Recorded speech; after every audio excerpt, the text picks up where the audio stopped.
Serie. Entre voces. Trastorno representado. Esquizofrenia. Episodio 1. La niña que hablaba con los ángeles. ¿Ves ese ángel ahí arriba? Me sigue desde que tengo 6 años. A veces me canta. A veces me grita. A veces me dice que el mundo va a acabar. Pero no puedo contarle eso a nadie, ¿verdad? Nadie quiere escuchar a una loca.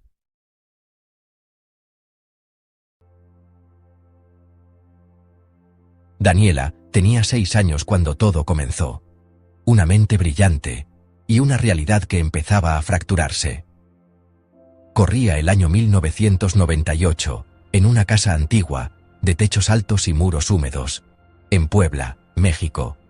Lo que muchos llamaron imaginación fue solo el comienzo de algo mucho más profundo, más oscuro y más real de lo que nadie quiso aceptar.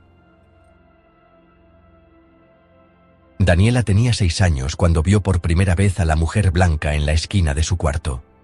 No era una pesadilla, lo supo porque estaba despierta, porque no fue una vez, sino muchas, porque la mujer no desaparecía cuando cerraba los ojos, ni cuando su madre le decía que era solo imaginación. Daniela era una niña callada, curiosa, con ojos enormes, que parecían siempre buscar algo más allá de lo visible. Su madre, Clara, la criaba sola. El padre de Daniela había desaparecido cuando ella tenía apenas 1 año. Nunca se supo mucho. Solo que una mañana salió rumbo a su trabajo y no regresó. La casa en la que vivían era antigua, oscura. Clara trabajaba todo el día como enfermera, así que Daniela pasaba mucho tiempo sola. Leía cuentos, dibujaba, hablaba con sus muñecas y con la mujer blanca. Se para allá, en la esquina. Me ve. A veces me dice que me porte bien. A veces me cuenta secretos. No es mala. Solo que, a veces grita. Su madre no lo sabía. Daniela hablaba poco y sonreía mucho. Era educada, no se metía en problemas. Pero en la escuela, algo ya no encajaba del todo. Maestra de primaria. Daniela era muy inteligente. Siempre estaba concentrada, o eso parecía. Pero a veces la notábamos hablando sola. Una vez la encontré en el recreo, parada frente a un árbol, diciéndole a alguien que se callara. Cuando le pregunté con quién hablaba, me dijo: con el niño que vivía en las ramas. Yo pensé que era una invención. Un amigo imaginario. A esa edad es normal, ¿no? Pero no era solo un juego. Esa presencia imaginaria crecía, se multiplicaba. A los 8 años, Daniela hablaba con 3 figuras: la mujer blanca, el niño de las ramas y el abuelo del techo, un hombre sin rostro que le dictaba canciones. Sus dibujos comenzaron a oscurecerse. En lugar de princesas y animales, empezó a llenar hojas con símbolos, letras al revés y figuras de ojos flotantes. Yo pensé que quizá estaba viendo cosas que no debía. ¿Sabes? Que a lo mejor me había equivocado al dejarla tanto tiempo sola. Cada vez que su madre le preguntaba por qué hacía esos dibujos tan extraños, ella simplemente respondía con total naturalidad que los ángeles le pedían que los hiciera. A esa edad, los síntomas todavía se camuflaban como parte de la imaginación infantil. Nadie sospechaba de algo grave. Daniela no tenía rabietas.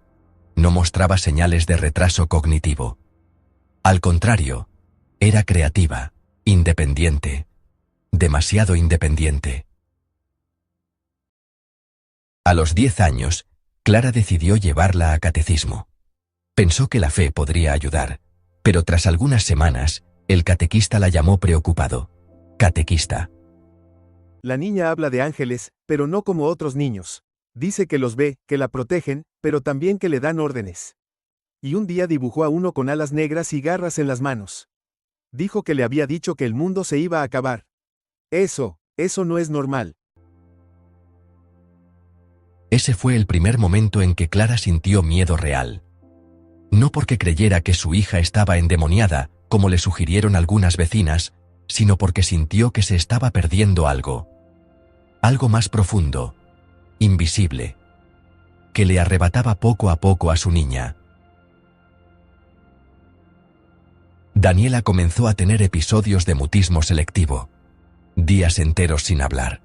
Solo miraba fijamente, con los ojos muy abiertos, como si estuviera escuchando algo que nadie más podía oír. Una noche, durante la cena, se quedó en silencio por más de 1 hora. De repente se levantó, fue hasta la ventana y dijo: Mamá, el mundo se va a incendiar. Está cerca, ya viene la ola de fuego. Y regresó a su silla, como si nada. Nadie sabía aún que lo que vivía Daniela no era una fase, ni un juego de imaginación. Lo que comenzaba a manifestarse, muy silenciosamente, era una condición mental que cambiaría su vida para siempre. Una condición que, si no se detecta a tiempo, puede consumir por completo la realidad de una persona. Pero en ese momento, nadie hablaba de salud mental en la infancia, mucho menos de esquizofrenia. ¿Una niña con esquizofrenia? Eso no cabía en el mundo de los adultos.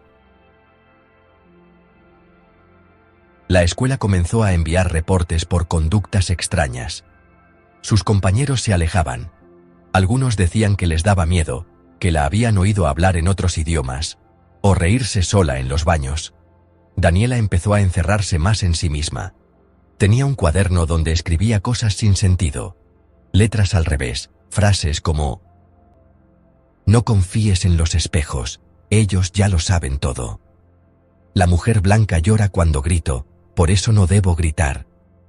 El fuego ya está dentro, solo falta que alguien lo prenda. Lo encontré una noche, limpiando su mochila, y por primera vez, pensé en llevarla a un psicólogo. Pero luego lo pensé mejor. ¿Y si me decían que estaba mal? ¿Qué haría yo con eso? No sabía a quién acudir. No quería que le pusieran etiquetas.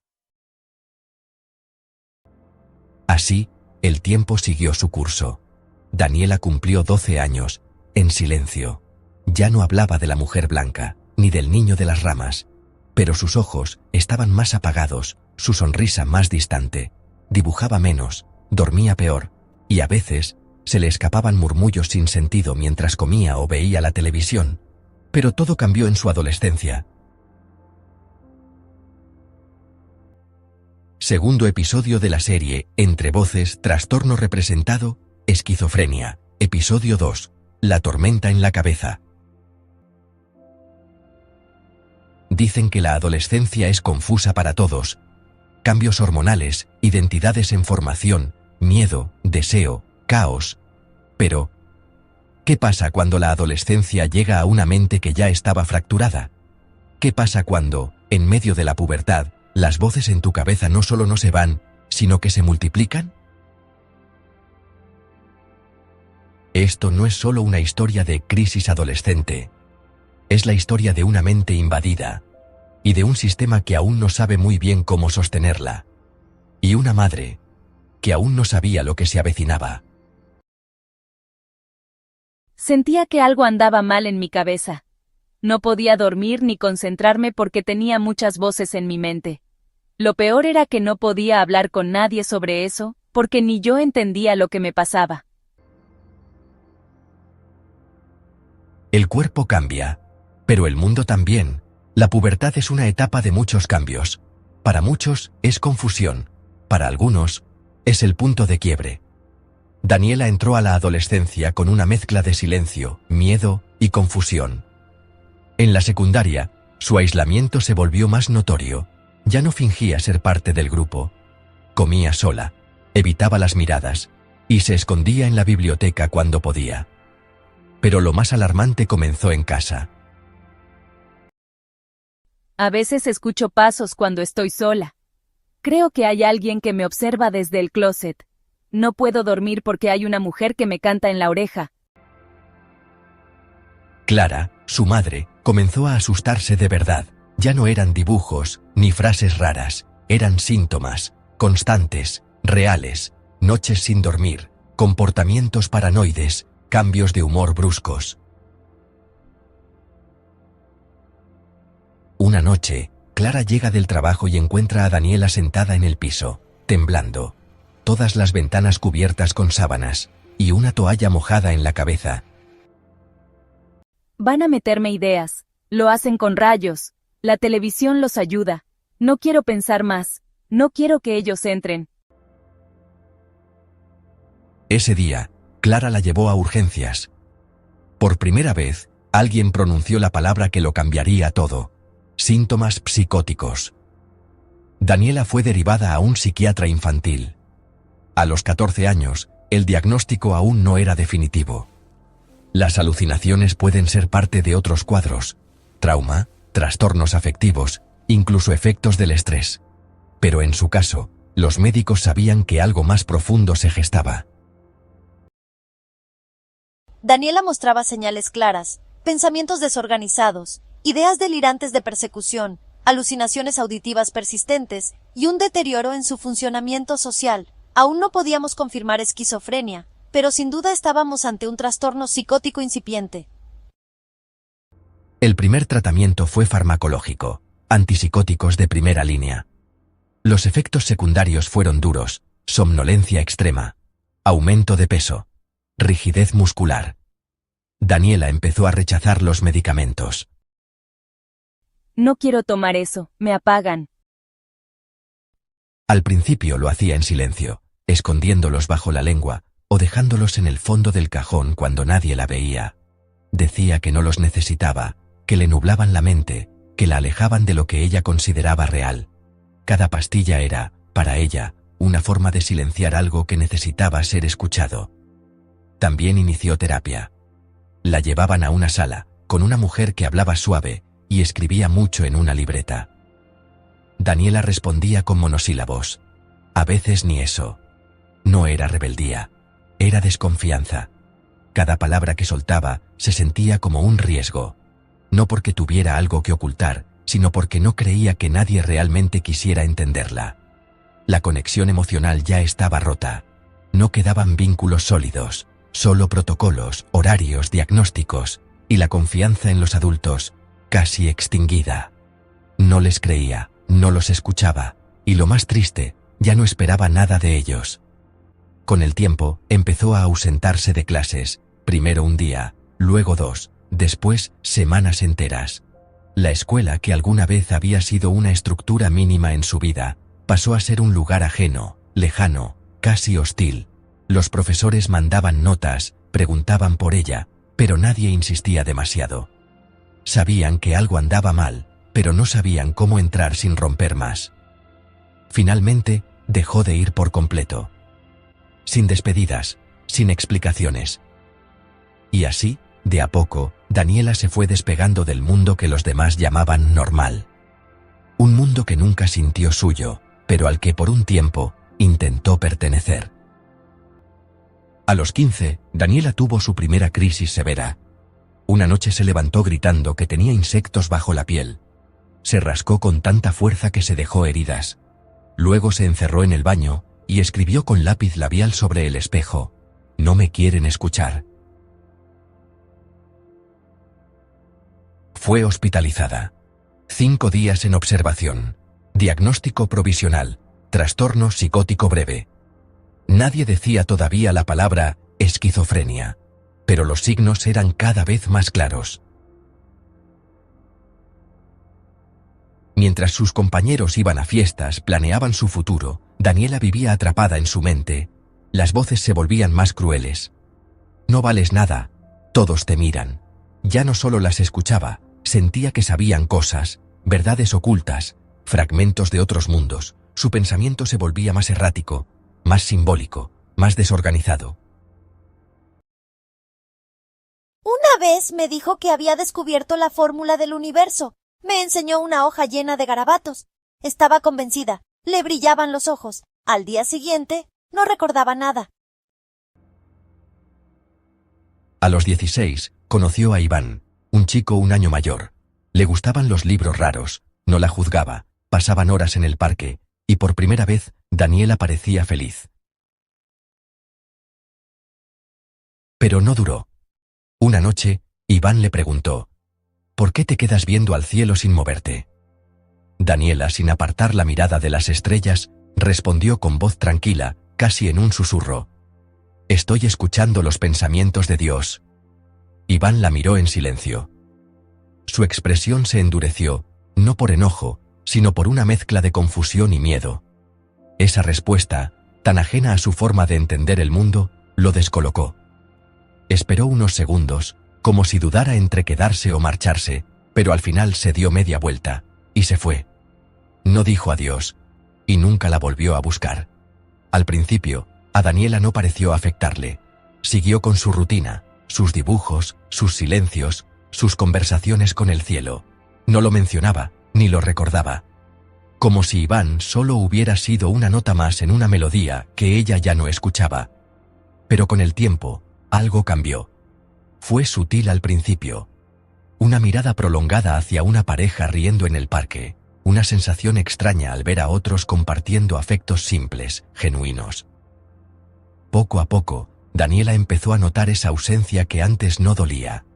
La soledad, que durante tanto tiempo había sido su refugio, empezó a sentirse como una jaula. Y entonces llegó el punto de quiebre. Una tarde cualquiera, mientras observaba a una familia compartir un helado entre risas, algo dentro de ella se rompió. No fue un llanto escandaloso ni un grito desesperado. Sintió un vacío que no venía del cielo, sino de la tierra. De ese espacio humano que ella siempre había evitado y que, sin darse cuenta, ahora necesitaba. Ese día comprendió que no era invulnerable, y que la partida de Iván, indiferente al principio, había dejado una herida que seguía abierta. Una semana después, Daniela intentó cortarse las muñecas. No fue grave, pero fue un grito que nadie supo escuchar del todo. Pocos meses después, tras otra hospitalización, el diagnóstico finalmente llegó. Esquizofrenia de inicio temprano. Subtipo paranoide. Clara lo escuchó como una condena. Daniela simplemente bajó la mirada, como si ya lo supiera desde antes. No me asustó la palabra, me asustó que no me creyeran, me asustó que me encerraran, me asustó que pensaran que ya no soy yo. Así terminó su adolescencia, entre hospitales, medicamentos, recaídas, y una madre que seguía buscando respuestas en un mundo que no tenía muchas. Pero fue en la adultez temprana cuando su vida estuvo más cerca del abismo.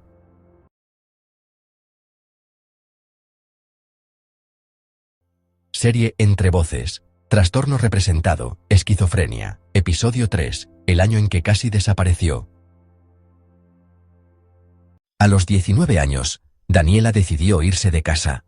No fue una huida, exactamente. Fue más bien una declaración. Quiero demostrar que puedo sola. Clara, su madre, dudó. Pero también estaba agotada. Los años de recaídas, tratamientos interrumpidos, crisis nocturnas y miradas vacías la habían convertido en una sombra. Así que le permitió irse. Con miedo, sí, pero también con esperanza. Daniela se mudó a un cuarto pequeño en la Ciudad de México, con ayuda económica de su madre. Había encontrado un trabajo como archivista en una oficina gris, donde nadie hacía muchas preguntas. Y al principio, funcionó. Tomaba su medicación. Dormía regularmente. Incluso comenzó a asistir a un grupo de apoyo para jóvenes con trastornos mentales. Conoció gente que no la miraba como si estuviera rota. Por primera vez en mucho tiempo, se sintió parte de algo. Creí que ya me estaba curando, que lo de las voces era solo un mal recuerdo.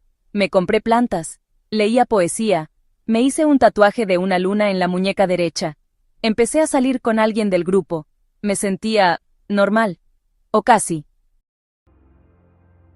Pero la esquizofrenia es sigilosa, no se cura, y muchas veces vuelve justo cuando todo parece en calma, la recaída silenciosa. Empezó por pequeñas cosas. Olvidar la toma del medicamento solo por un día. Después, 2. Después, una semana. Los sueños se volvieron confusos. Las sombras, más presentes. Las voces, más sutiles, pero regresaban.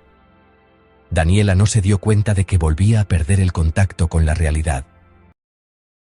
Estoy mejor. Hoy no escuché a nadie más que a mí. Comí en la calle sin pensar que me envenenaban. Pude mirar a la gente a los ojos.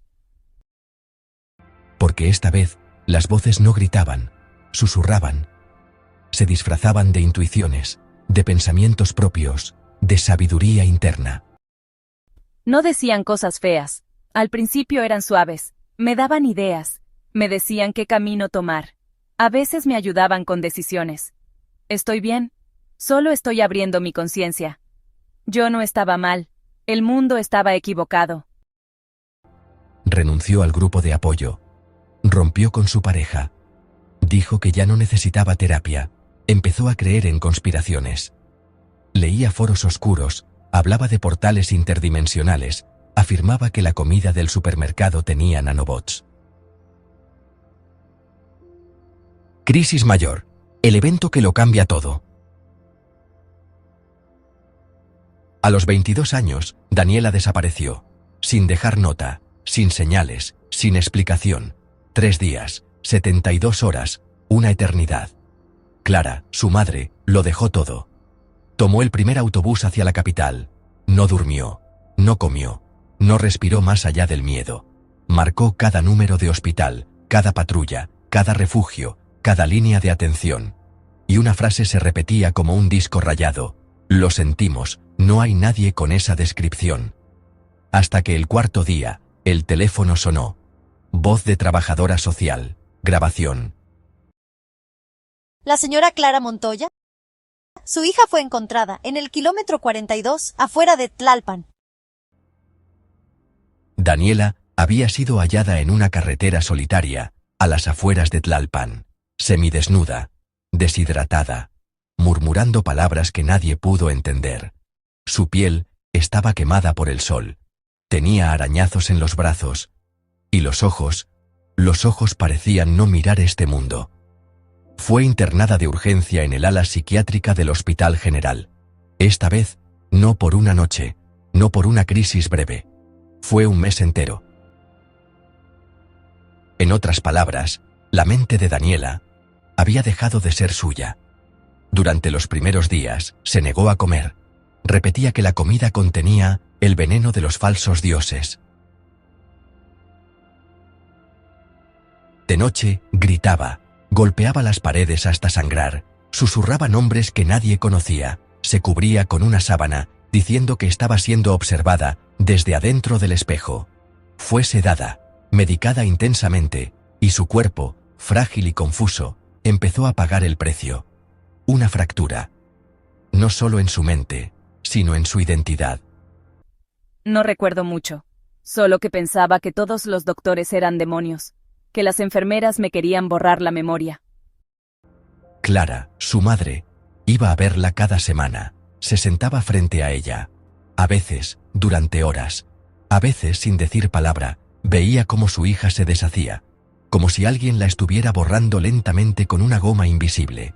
Hasta que una tarde, Daniela la miró, ladeó la cabeza, y dijo: ¿Usted quién es? Ese fue el fondo. Pero no fue el final. El inicio del cambio.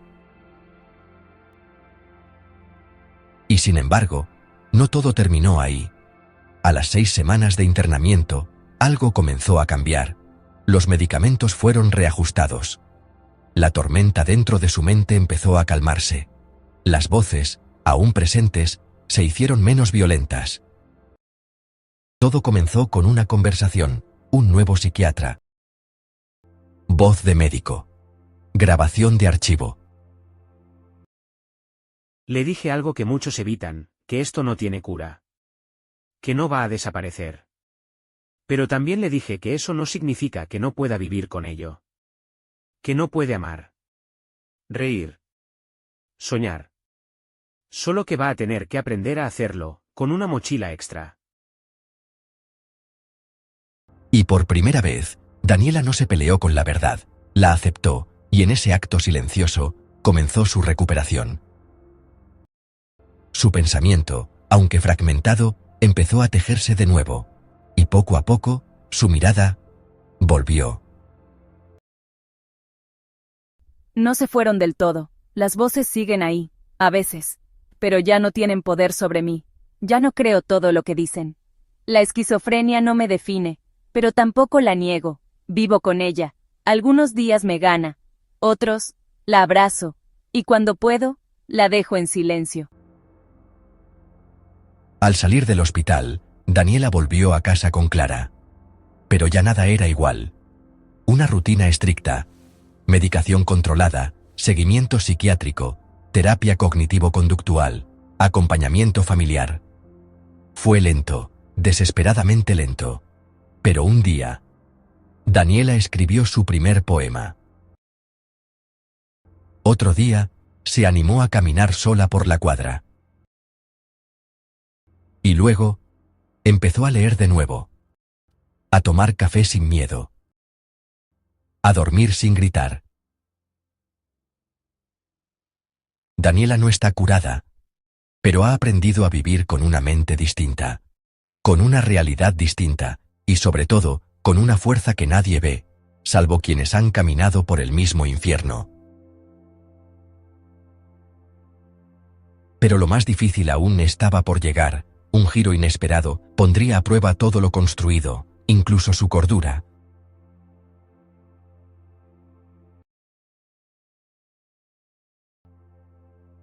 Serie Entre Voces, Trastorno Representado, Esquizofrenia. Episodio 4. El día que nadie pudo encontrarla. Puebla, 2015. Daniela tiene 26 años. Crisis mayor. El evento que lo cambia todo. Daniela llevaba más de 2 años relativamente estable. No sin altibajos, claro, pero con sus síntomas bajo control. Vivía de nuevo en Puebla, con su madre, Clara.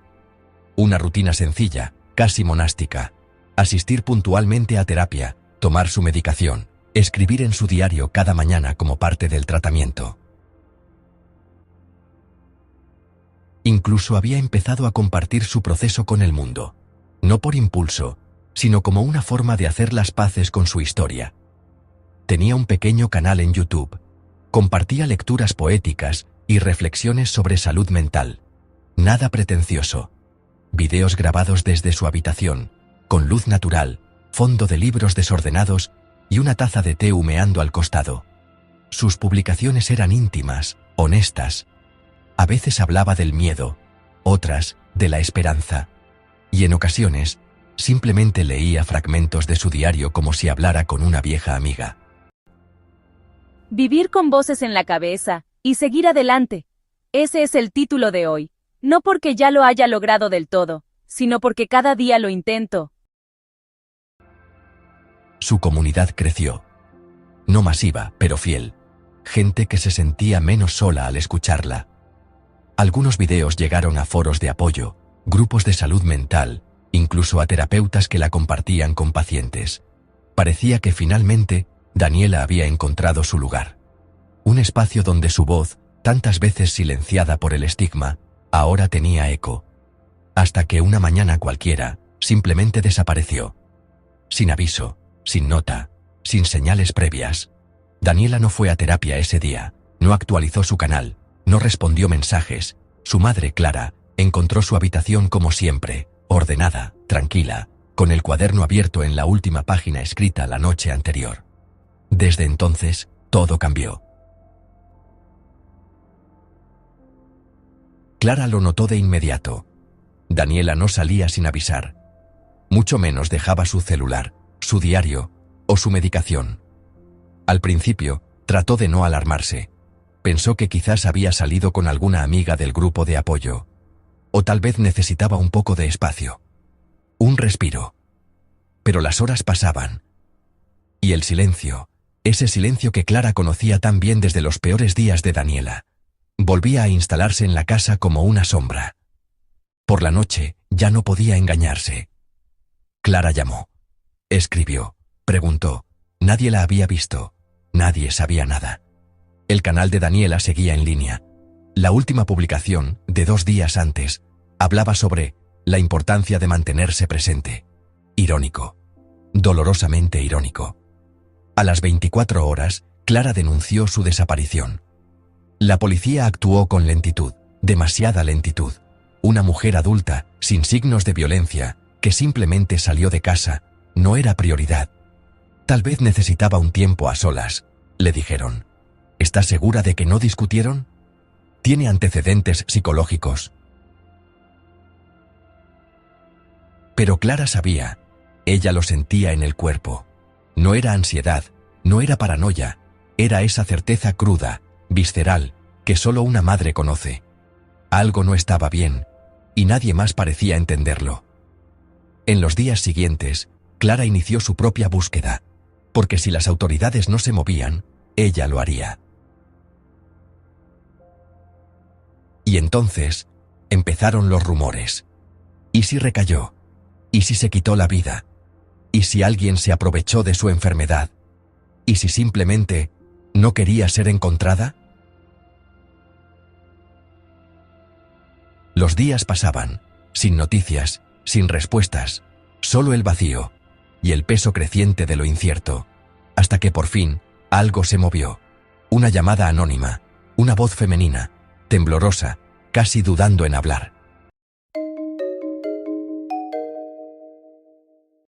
Creo que vi a su hija, cerca de Atlixco. Iba caminando descalza por la carretera vieja. Hablaba sola, como si estuviera rezando. Pero no en español. Era otro idioma. Días después, llegó otra pista. Esta vez, una imagen. Circulaba en redes locales, una fotografía tomada desde lejos, una joven de espaldas, con el cabello suelto, mochila al hombro, cruzando un campo seco bajo el sol. No se le veía el rostro, pero lo más inquietante era el cartel colgado de su cuello, hecho a mano, con marcador negro sobre cartón desgastado. Soy del otro mundo, no tengo nombre aquí. Clara apenas necesitó un segundo para saberlo. Era Daniela. La postura, la forma de andar, incluso el gesto con el que se sujetaba el tirante de la mochila. No cabía duda. Su hija estaba viva. Pero, ¿en qué estado? ¿Dónde exactamente? ¿Y con quién? Y lo más desconcertante, ¿de qué otro mundo estaba hablando? La búsqueda se intensificó.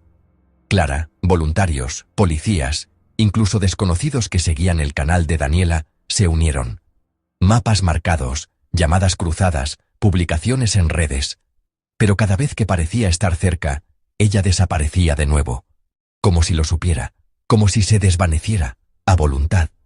Un brote psicótico místico, una crisis de fe llevada al extremo. Lo que creemos es que Daniela entró en un episodio psicótico agudo, de tipo místico o mesiánico. Este subtipo es poco común, pero existe. La persona comienza a creer que tiene una misión divina o cósmica, pierde el sentido del yo, y a veces se desconecta por completo del mundo tangible, de lo que llamamos realidad consensuada.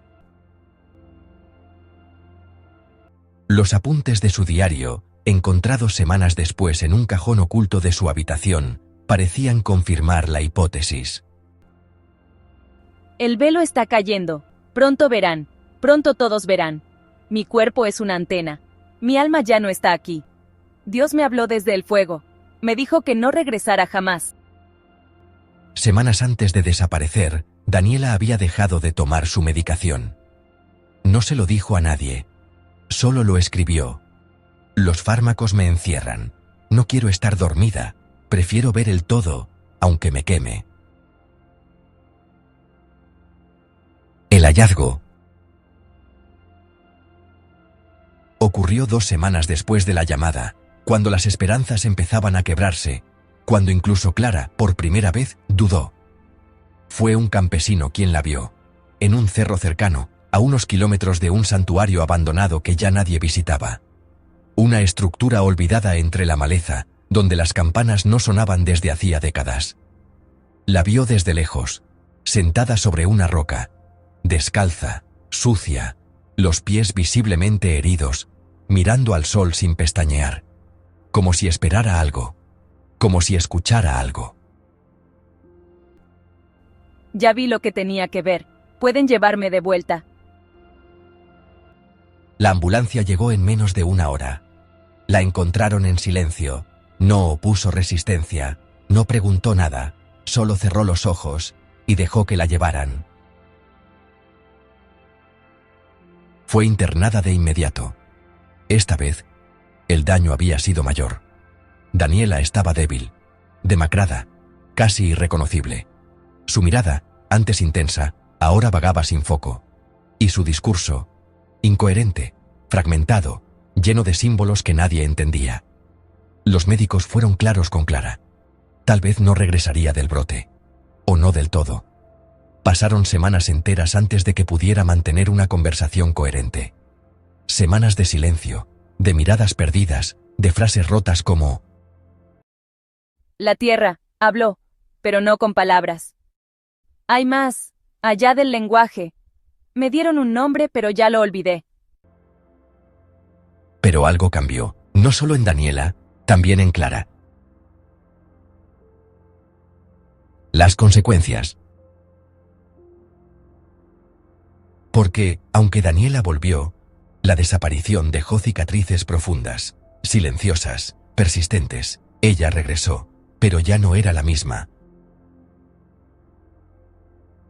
Clara, su madre, también colapsó. Sostener la búsqueda, la incertidumbre, el miedo constante. Fue demasiado. Tuvo un colapso nervioso. Necesitó medicación, reposo, acompañamiento psicológico. 2 mujeres heridas, ahora bajo el mismo techo. Aprendiendo a cuidarse, desde el abismo.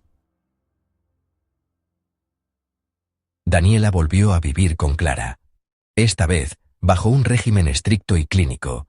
Antipsicóticos atípicos, terapia ocupacional, supervisión diaria, contención, incluso cuando parecía innecesaria. Sus redes sociales fueron cerradas.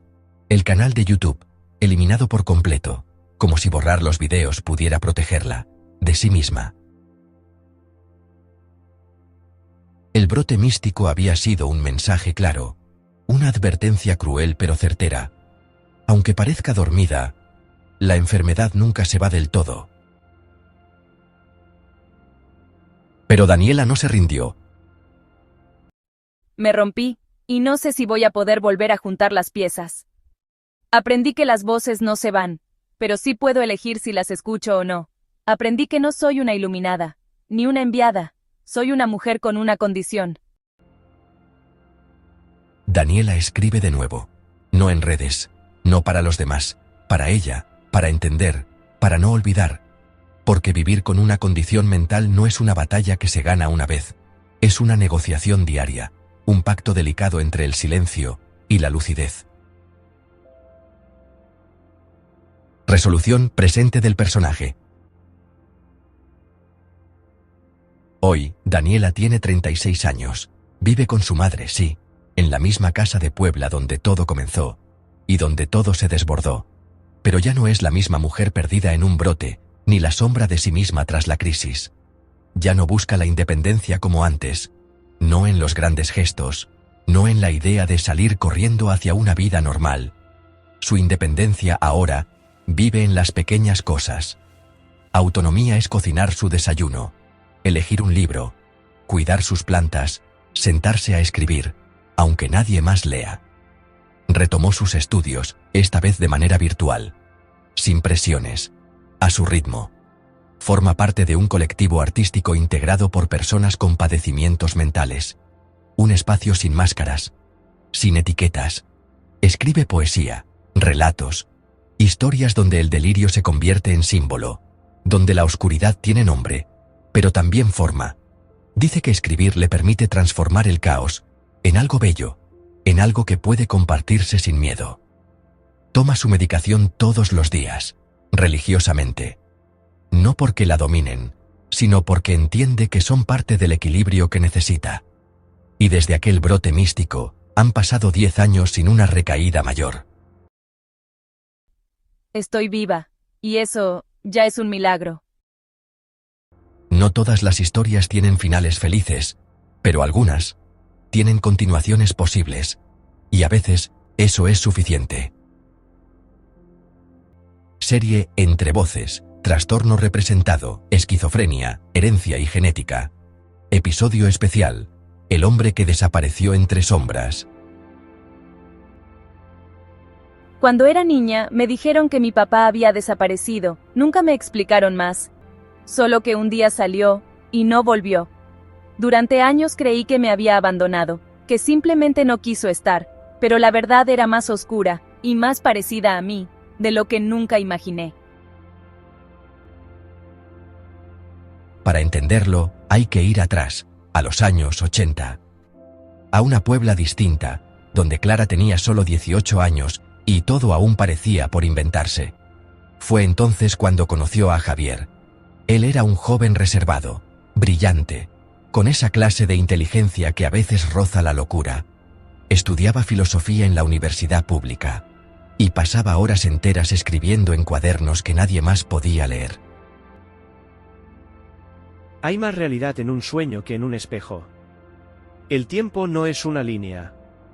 Es una espiral que nos traga. Clara, hija de una familia religiosa, estricta, marcada por la rutina y los silencios obligados, se sintió atraída por ese caos.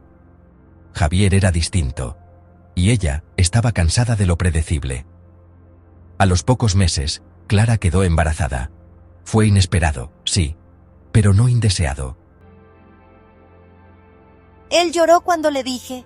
Me abrazó tan fuerte que pensé que todo estaría bien. Pero algo empezó a cambiar. Javier dejó de ir a clases, dormía de día, caminaba de noche. Sus escritos ya no eran frases brillantes, sino fragmentos cada vez más oscuros, crípticos. Hablaba solo, decía que escuchaba a Dios, o a algo más antiguo que Dios. Clara no entendía, nadie entendía. Clara estaba en su 5º mes de embarazo cuando Javier empezó a cambiar. Dormía poco, pasaba horas escribiendo compulsivamente en libretas desordenadas. Decía que escuchaba mensajes a través de la luz, mensajes codificados, imposibles de traducir, salvo para él. Empezó a dibujar símbolos en las paredes del cuarto, círculos, espirales, fórmulas sin sentido. Decía que eran ecuaciones cósmicas, mapas para proteger al bebé que venía en camino. Nuestra hija será especial. La van a buscar. Tenemos que protegerla del sistema.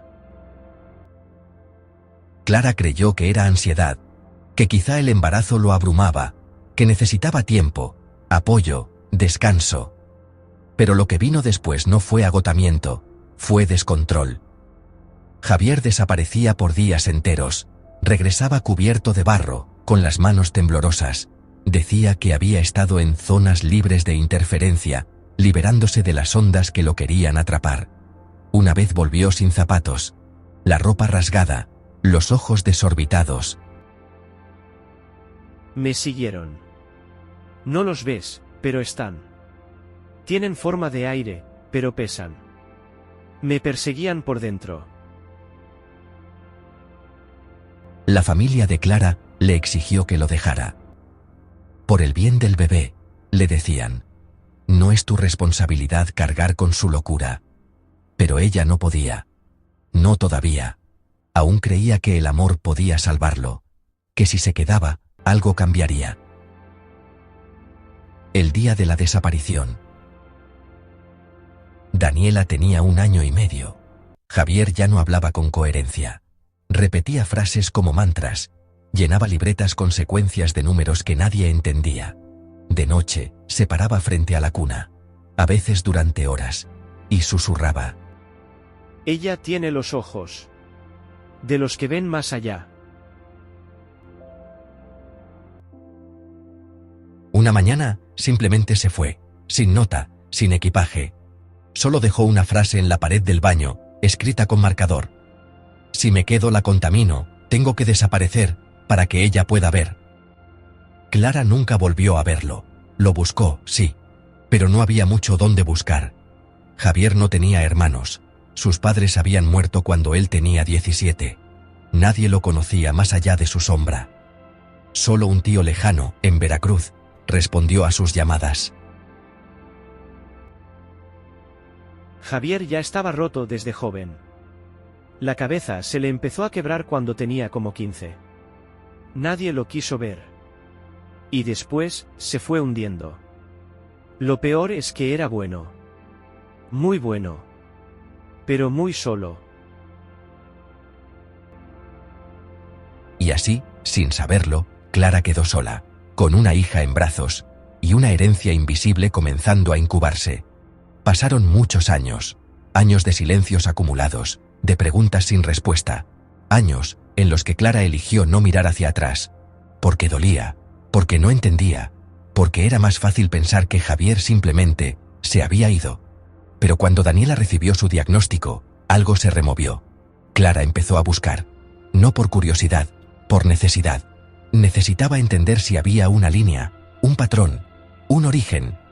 Y fue así como, después de meses, encontró un archivo olvidado, en una vieja clínica psiquiátrica en las afueras de Veracruz, un lugar que ya no aparecía ni en los mapas digitales. El documento decía, Javier Ramírez Díaz, internado en abril de 1992.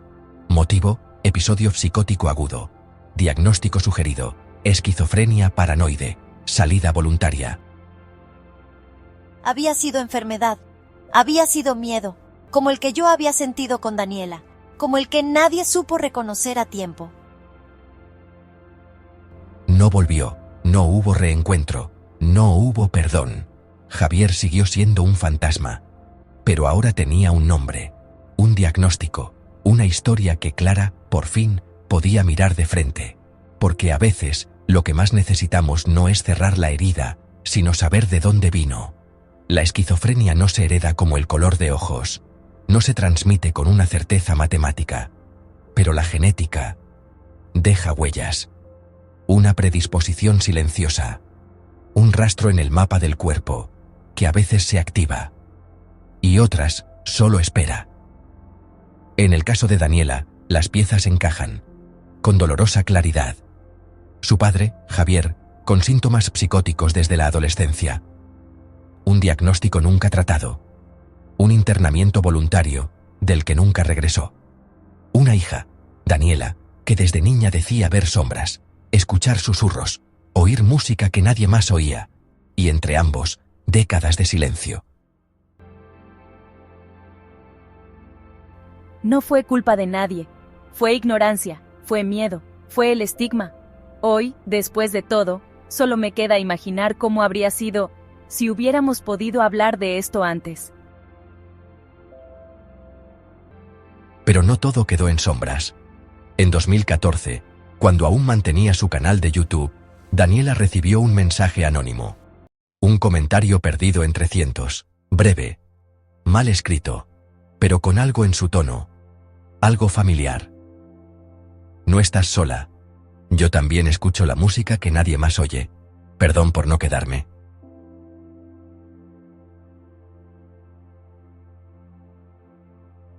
Nunca supo si era él. No había firma, no había seguimiento, pero eligió creer que sí.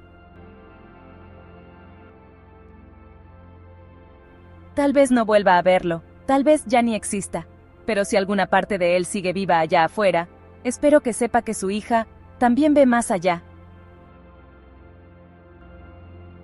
Y así, esta historia no termina con certezas, termina con una posibilidad, con la intuición de que a veces el amor no desaparece, solo toma otros lenguajes.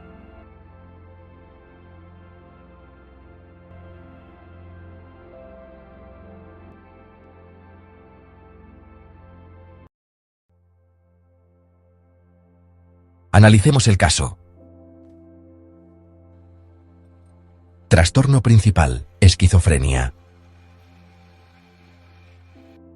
La esquizofrenia es una enfermedad mental compleja y crónica. No es lo mismo que tener una personalidad dividida o estar loco, como a veces se cree por error. Lo que realmente ocurre es que la persona empieza a percibir la realidad de forma diferente. Puede experimentar cosas como delirios, creer cosas que no son reales, por ejemplo, que alguien la persigue o que tiene una misión divina. Alucinaciones, oír voces que no existen para los demás, lenguaje o ideas desorganizadas, hablar de forma confusa o difícil de seguir, cambios en el comportamiento, agitación, movimientos extraños, aislamiento, etc. Síntomas negativos, como dejar de hablar mucho, mostrar menos emociones o perder interés por lo que antes importaba. En palabras simples, la mente empieza a mezclar lo real con lo que no lo es, y eso afecta profundamente cómo la persona piensa, siente y se relaciona con el mundo. El caso de Daniela es un tipo específico de esquizofrenia, aunque hoy en día los médicos ya no usan oficialmente subtipos como antes. Muchas veces sigue siendo útil hablar de ellos para entender mejor lo que le pasa a alguien. En el caso de Daniela, los síntomas coinciden con lo que antes se llamaba esquizofrenia paranoide. ¿Qué significa esto? Es un tipo donde predominan ideas de persecución o grandeza, como creer que alguien la vigila o que tiene un don especial, voces que escucha, alucinaciones auditivas, que pueden hablarle directamente o comentar lo que hace, pero sin perder del todo su capacidad de expresarse o relacionarse. A diferencia de otros tipos, no estaba completamente desorganizada ni desconectada todo el tiempo. Tenía momentos de lucidez, donde podía grabar videos, escribir, ir a terapia, pero también momentos en que las voces y las creencias la dominaban por completo. ¿Qué síntomas presenta Daniela? ¿Y cómo los entiende la psicología? Vamos a explicarlo paso a paso, de forma sencilla, para que todos podamos entender qué está pasando realmente. No se trata solo de estar mal o ver cosas. Se trata de cómo funciona el cerebro y la mente cuando algo se desregula. Primero, alucinaciones auditivas. ¿Qué son? Son voces que la persona escucha, pero que no vienen del exterior. No hay nadie hablando realmente, pero para quien las oye, son muy reales. En el caso de Daniela, las voces le hablan, a veces la insultan, le dan órdenes o comentan lo que hace. ¿Cómo lo explica la psicología? Desde la psicología cognitiva, TCC. La mente de Daniela confunde pensamientos internos con voces externas. Es como si escuchara sus propios pensamientos, pero creyera que vienen de otra persona. Esto pasa por una dificultad en distinguir lo que viene de dentro y lo que viene de afuera. Desde la psicología profunda, psicodinámica, las voces podrían ser una forma simbólica de representar conflictos internos. Por ejemplo, emociones reprimidas, culpas, o incluso recuerdos de figuras importantes, como un padre, una madre, una figura de autoridad, que su mente proyecta como si fueran voces.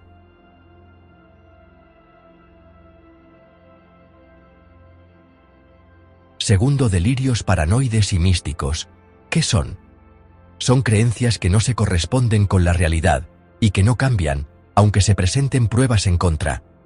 No son mentiras, ni inventos conscientes. La persona realmente cree lo que dice, aunque los demás no lo compartan. En Daniela, cree que la vigilan, cree que tiene una misión especial, que fue elegida para algo cósmico. A veces dice que Dios le habla, o que su cuerpo es una antena. ¿Cómo lo entiende la psicología? Desde la psicología cognitiva, TCC. Los delirios son una forma extrema de interpretar experiencias ambiguas. Por ejemplo, si ve una luz parpadear o escucha un sonido raro, su mente lo interpreta como una señal. Además, su cerebro tiende a atribuir todo lo que le pasa a causas externas o misteriosas, y le cuesta tolerar no entender algo. Desde la psicodinámica, los delirios pueden ser una defensa inconsciente contra el dolor emocional. La mente construye una historia para darle sentido a lo que está sintiendo y mantener cierta estabilidad interna. En vez de decir, me siento perdida, dice, tengo una misión divina.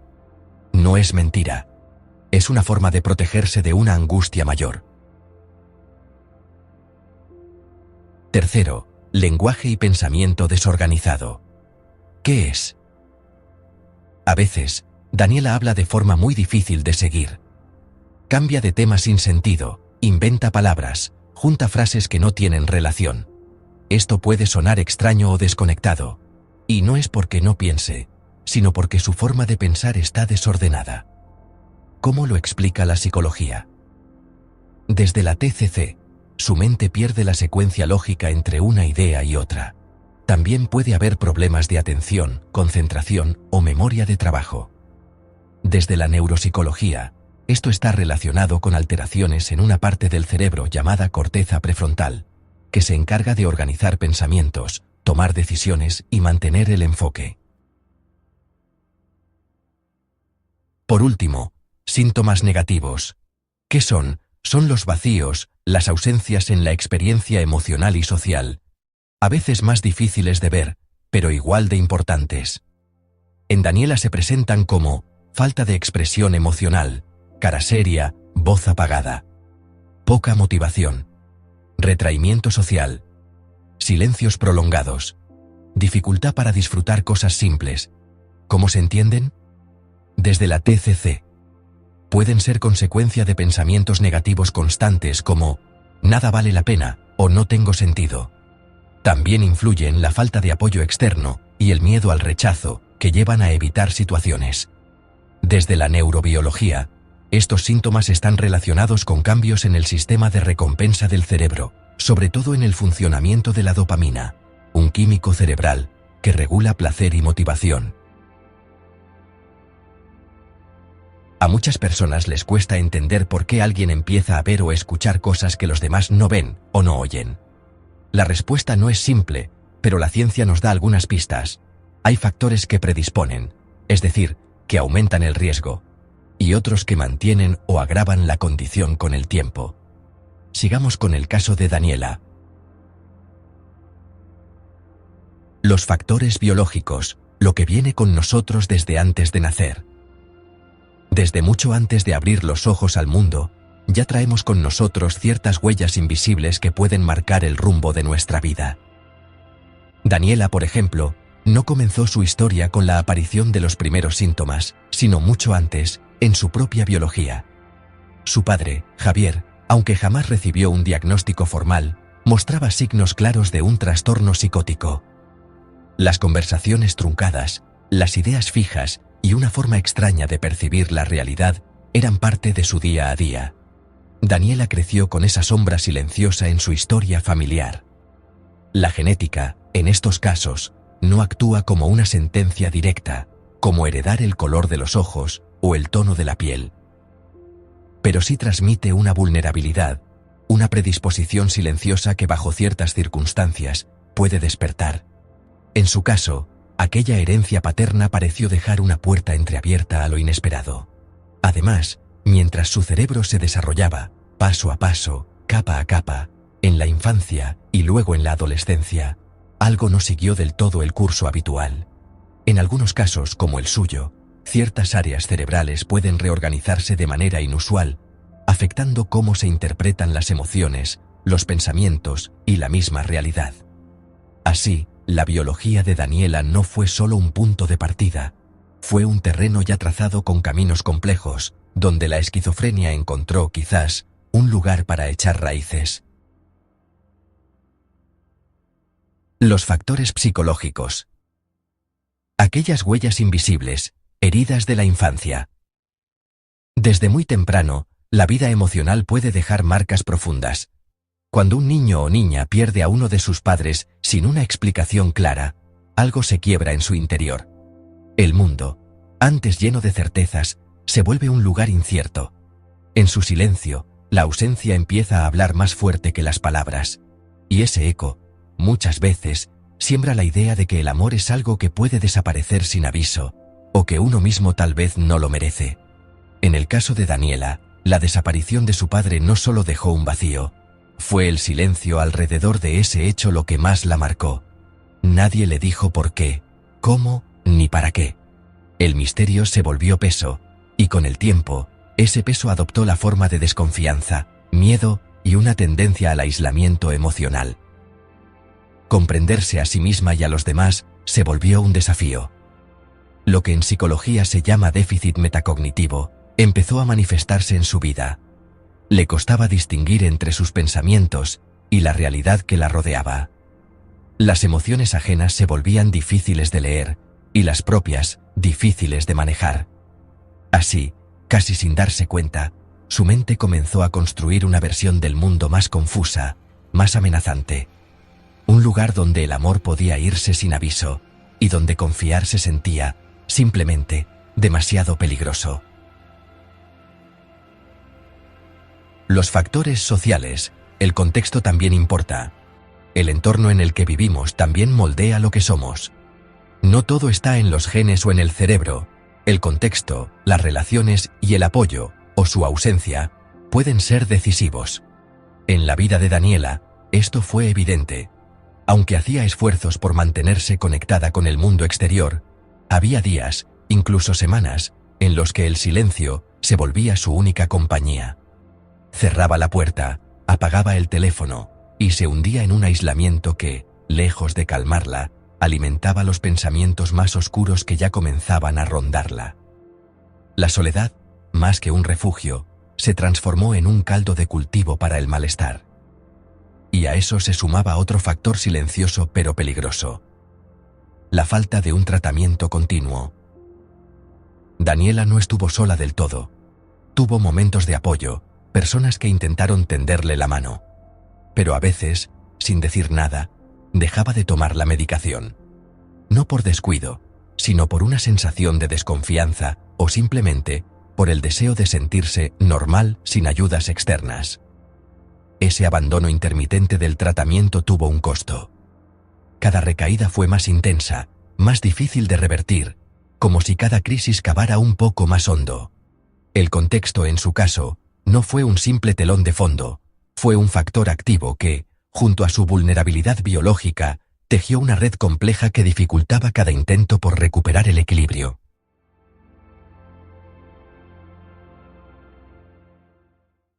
A veces nos resulta difícil comprender cómo alguien puede creer firmemente en algo que no es real. Cómo se forma una idea delirante, una creencia que desafía la lógica, pero se siente tan verdadera como cualquier recuerdo. Para entenderlo, la psicología cognitivo-conductual ofrece una herramienta sencilla, pero reveladora: el modelo ABC. Este modelo explica cómo interpretamos el mundo que nos rodea y cómo esas interpretaciones afectan nuestras emociones y conductas. Todo empieza con un A, el activador, algo que sucede en el entorno. Luego viene B, la creencia, es decir, la interpretación que hacemos de ese hecho. Y finalmente llega C, la consecuencia, lo que sentimos o hacemos como resultado de esa interpretación. En la vida de Daniela, este proceso se volvió una trampa invisible. Una tarde cualquiera, mientras caminaba por la calle, escuchó a unas personas hablando. No hablaban de ella, pero una palabra, tal vez su nombre, o algo parecido, activó algo dentro de su mente. A. Entonces surgió la creencia. B. Están hablando de mí, me están vigilando, me quieren hacer daño. Lo que para otros pasaría desapercibido, para ella se convertía en una amenaza concreta. La consecuencia, C, fue inmediata. Ansiedad intensa, el impulso de escapar, de encerrarse en casa. Con el tiempo, empezó a evitar salir, convencida de que debía protegerse. Este patrón no solo se repite, se fortalece. Cada nuevo episodio parece confirmar sus sospechas. ¿Por qué ocurre esto? Porque su mente interpreta el entorno desde el miedo. Ahí entran en juego los sesgos cognitivos, filtros mentales que distorsionan la realidad. Daniela, por ejemplo, tiende a leer los pensamientos de los demás, asumiendo que saben lo que ella piensa o que hablan de ella en secreto. También cae en el sesgo de confirmación. Presta atención solo a aquello que refuerza su temor, una mirada, un susurro, una coincidencia, e ignora cualquier señal que podría demostrar lo contrario. Y si nadie cuestiona esa creencia de manera empática y segura, si no se le ofrece una perspectiva diferente, la idea delirante no solo persiste, se afianza. Así, el miedo termina construyendo una realidad paralela, en la que todo encaja, aunque no sea cierto. En esa lógica interna, todo lo que ve y oye tiene un significado oculto. Y así, sin quererlo, Daniela queda atrapada en un mundo que su mente ha construido para sobrevivir al miedo. Tratar la esquizofrenia no es una cuestión de una sola fórmula mágica. No existe una pastilla que lo solucione todo, ni una terapia que actúe como llave maestra. El tratamiento real es mucho más amplio, más humano, y requiere atender varios aspectos al mismo tiempo: la mente, el cuerpo, las emociones, y también el entorno en el que la persona vive y se relaciona. En el caso de Daniela, su camino hacia la estabilidad ha descansado sobre 4 pilares fundamentales, cada uno aportando una pieza esencial para reconstruir su bienestar. Uno de esos pilares ha sido la terapia cognitivo-conductual para psicosis, CBTP, una forma de acompañamiento psicológico especialmente diseñada para personas que experimentan delirios, alucinaciones u otros síntomas psicóticos. Esta terapia no parte desde el juicio ni desde la imposición. No busca convencer a la persona de que lo que piensa es falso. Su enfoque es más respetuoso y, sobre todo, más efectivo: ofrecer herramientas para dudar de aquello que le hace daño.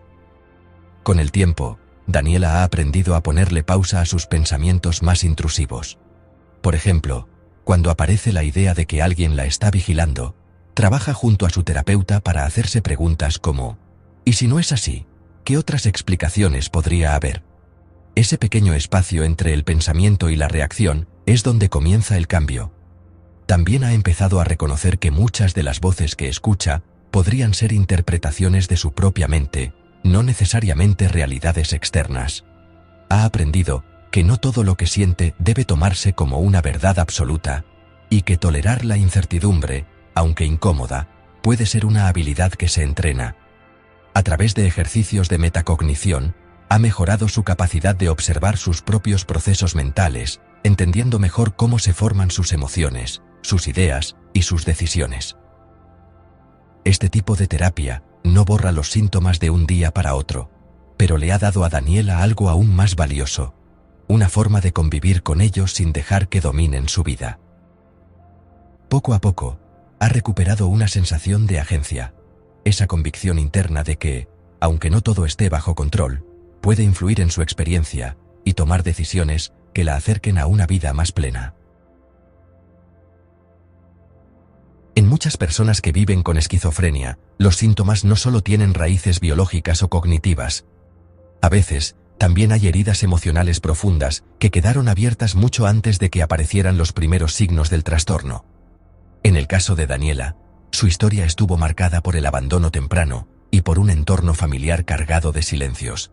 Preguntas que nunca obtuvieron respuesta, emociones que nadie se atrevió a nombrar. Ese dolor no dicho, no compartido, fue sembrando una vulnerabilidad psíquica que, con el tiempo, hizo más frágil su forma de enfrentar la vida. Ahí es donde entra la terapia basada en trauma, un enfoque delicado pero poderoso que busca atender esas heridas invisibles. No se trata de revivir el pasado, ni de remover el sufrimiento como si fuera necesario sufrirlo de nuevo para sanar. Al contrario, se trata de explorar esas experiencias con cuidado, con un lenguaje que no dañe, que acompañe. En las sesiones, Daniela ha comenzado a acercarse al dolor que implica haber crecido sin respuestas claras, sin una red emocional que la contuviera. A veces, solo ponerle nombre a lo vivido, como el abandono, la indiferencia o el miedo constante, ya abre una puerta hacia la comprensión. Con la ayuda de su terapeuta, ha empezado a reescribir su historia personal desde un lugar distinto. No desde la culpa, sino desde la compasión.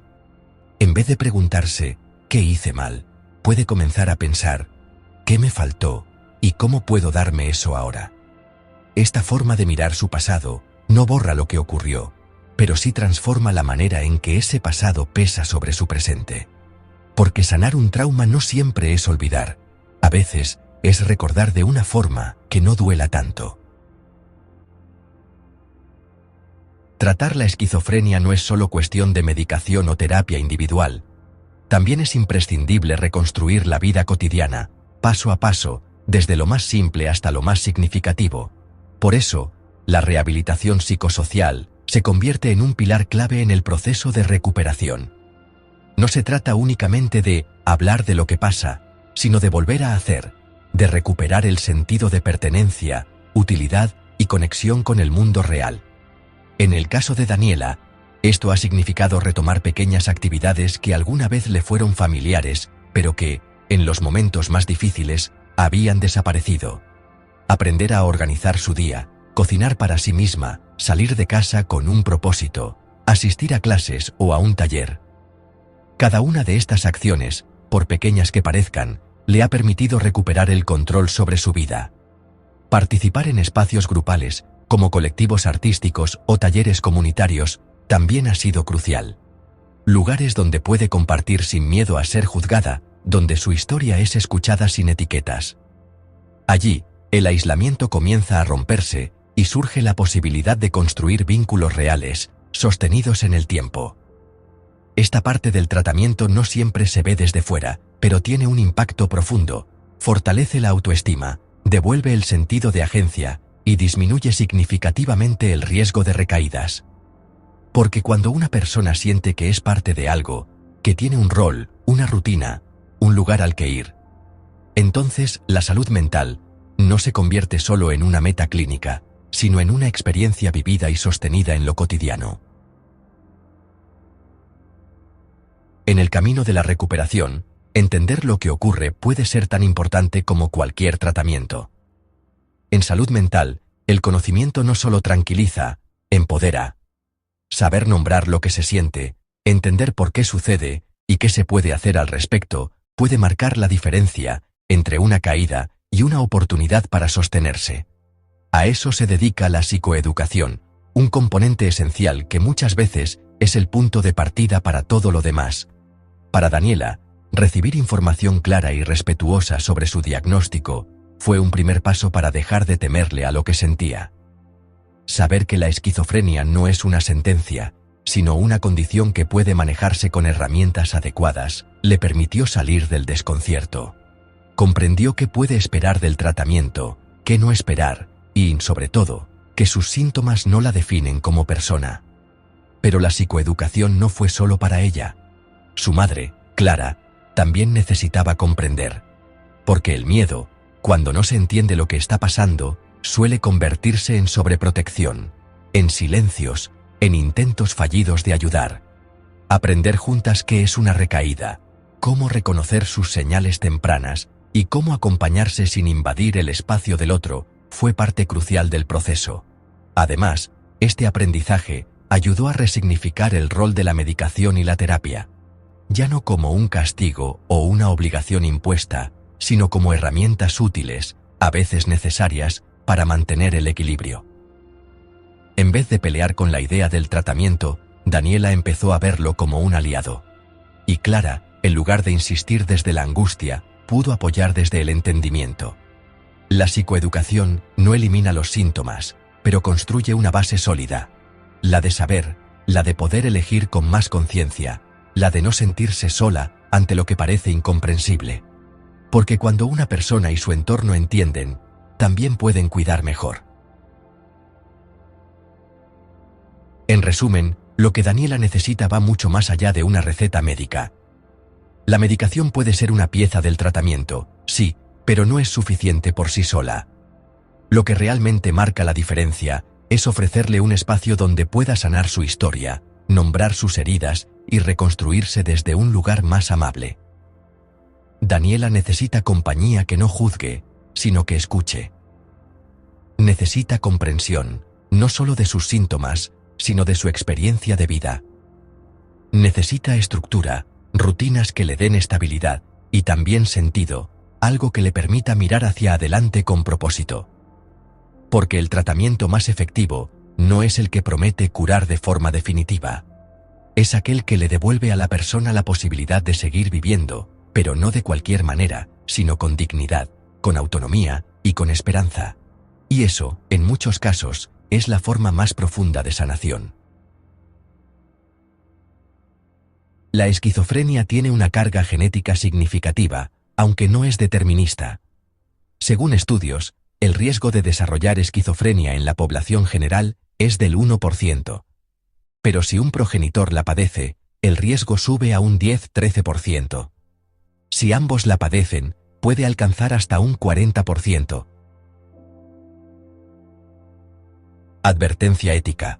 Esta historia es ficticia, pero basada en hechos clínicos reales que reflejan experiencias comunes en personas con este diagnóstico y sus familias.